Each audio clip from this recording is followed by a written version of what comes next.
You guys will never believe there's two cop cars, okay? And they're chasing this four-wheel deal with this real neat horse.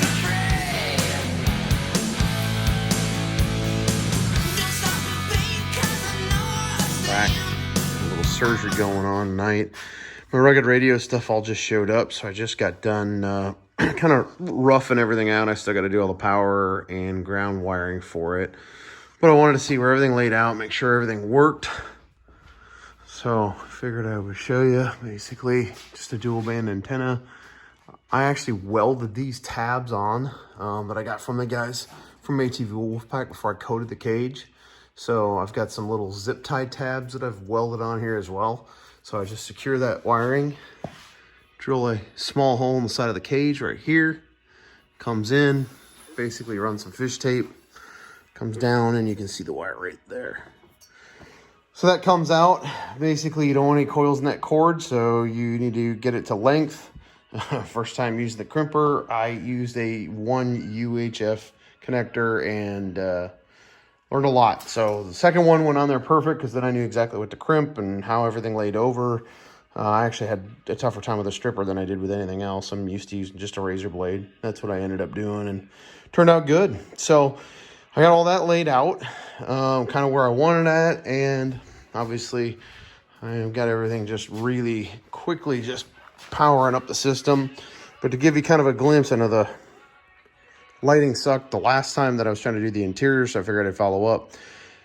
As you take a look at these are the Click 6 harnesses. If you've never been around them, basically what they do is they add like a hip style strap that you can adjust. You can open it way up where you just never even know it's there, and it's just like a 4-point, or I really like it because it actually, this outside one keeps my knee off the door. So I kind of like that, and you get used to it. Some people at first don't like them, but then I've heard a lot of good things. Plus, they do kind of retract. Mine are a little stiffer just because of the height of the pod mounting in the cage. Obviously, then, biggest thing that I was doing with the antenna was trying to bring it back to a radio. So I've got my RM60 watt radio from Rugged Radio. I also used their 362 intercom system. I know the glare is terrible. I get terrible lighting out of the garage, and you can see my wiring mess. Anyways, use that intercom just so that I can communicate through it. You can actually hear some music right now. That's basically being pumped out of that into my headsets, that I can basically talk over that. Right now, the actual radio itself is doing a scan. I haven't been picking up much yet. Speaking of channels and scans and what it can do and what it can't do, you know, everybody goes on and on and on about Rugged Radio, best customer service ever. I had contacted them, tried contacting them, emailed some stuff back and forth. There was a salesperson. She was really nice. But when I sent in my order, I put a bunch of notes in there. Hey, can you add the MERS channels or anything like that? Because I've seen notes in there where it says, just ask. No contact, no nothing. The thing goes right away the next day. So then I thought, okay, well, fine. Then I'll figure out how to program it myself. Don't buy the RT system software. Don't get me wrong. I have it for my other ham radio now, but I really like just using the TYT cable that you can get on eBay or anything like that. It's like $9. So you get the data cable, and then all I do is I use a software called Chirp. Chirp, you can just list out all of the frequencies that you want to listen to, and you can modify them and do all kinds of different things, then flash it and push it over to the radio. Just showing the actual upload. This is actually the Chirp software. So it's a free download. It's out there. You can download all these different channels and frequencies. You can pull everything that came in the radio out as well as a template. So it has all those settings. Basically, you set it in there as a TYT dash 9000. And once you select that, this is the little TYT connector cable that I ordered for like $9 on eBay. It runs over, you plug it into the data port of the radio. The radio is on right now. Essentially, all you end up doing is saying that you want to upload to the radio. It's on COM 5. You may have to play around in an effort to figure out what COM port you're on.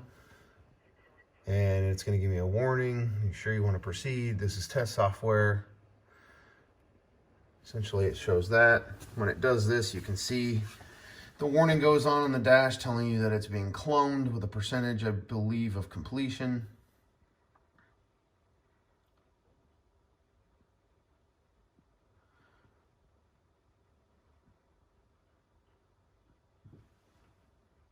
Maybe that's not a percentage, but it's going through and doing other things. You can also change all your settings in here. I mean, they're fairly limited for this radio, but you can change the brightness. If you notice, the brightness already went down on the radio, which is kind of what I wanted. And again, I'm always fighting glare. But you can change that. You can also change once it's done uploading, which it is. You know, you can power the radio down. When it restarts, I'm going to try this, but I think it should come up and say a different name, but it did not. So it did not take that. It lets you rename like whatever you want on that opening screen. I did the setting, but it obviously didn't take, but it did take the brightness adjustments in the displays. I thought it was pretty loud. You can set it so that it skips all the weather channels in your scans. So that way it's not always hanging up on those. You know, and you can run through and do other things. You can change basically, you know, whether you can transmit on certain channels. If you can't, what power. There's all kinds of different things that you can do in the settings. But really quick and easy way to program the radio or add some more functionality to it. You know, we'll just have to see. I can't wait to get out and test it. Radio. So the only trick is that, as I mentioned in the last video, it is actually required by law to have a license based on the wattage and transmission power that this radio will do. So I'm actually trying to get that right now. I was thinking that the FRMS and all the GMRS channels were license free. They are not. They are only to be used, I believe the way I read it, with a handheld radio that does not have a detachable antenna. So if you have an antenna that you can swap out and everything else like the Baofeng, it's technically you need a license. So I'm just popped by my ham radio outlet store, talk to those guys. Should be easy enough to take the test, so I'll go ahead and do that. As we take a look, a couple other things. Obviously I mentioned it, I'm using an iPad mini tablet with 4x4 Trails software on it. So you can zoom in, you can run these maps offline, so you don't need that. But this is a cell-based iPad mini, but I do not have cell service on it. Oh boy, I always do something. So with that being said, you get a different compass, which is what you want. You can have it just track right to your arrow, which it's going to show kind of where I'm sitting at right now in a field. So as you take a look at that, the only thing I wanted to point out was these were the charging indicator. Plus you can pull this plug and you just plug in your battery maintainer really quickly walking by and you can charge the batteries up. Still need to do a couple, obviously I got to do power and ground like I mentioned. And then I'm going to put another winch actual switch in, rather than, for those of you that are familiar with the TRE model, they used to take it in that Polaris glove box and they mounted it all the way in the back of the glove box to use the remote. So it's a terrible spot. They have a little jumper harness that basically runs from the back of that box to just a connector. I'm just taking that connector off, uncoupled it or unsnapped it from the other connector. I'll cut the wiring harness in half and just add the length that I want. And I'm thinking maybe I don't even end up using this switch. Maybe I just mount my remote, the holder for the remote right here, so I can just reach in, plug in, and use it. I don't use it that often, or I'll splice them and do both. So that way I can either use the one on the instrument panel or on the side. So last thing, you can kind of see that grease whip that I was talking about. This is that red nipple. Basically, that's the Sandcraft carrier bearing. I just run that hose up there, put a cap on it so my leg doesn't get greasy. You know, I'm sure there's probably, I don't know, different ways to install it. That seemed like I didn't put the hose in a lot of bind and everything else when I wanted to mount it there. It gave me enough free play in the hose too when I pull all the little rivets out of the panel. If I want to pull the tunnel cover out of it, seems like it makes it a little easier. And Yeah, and you can hear the music playing obviously through the headsets. That's all adjustable in the headsets.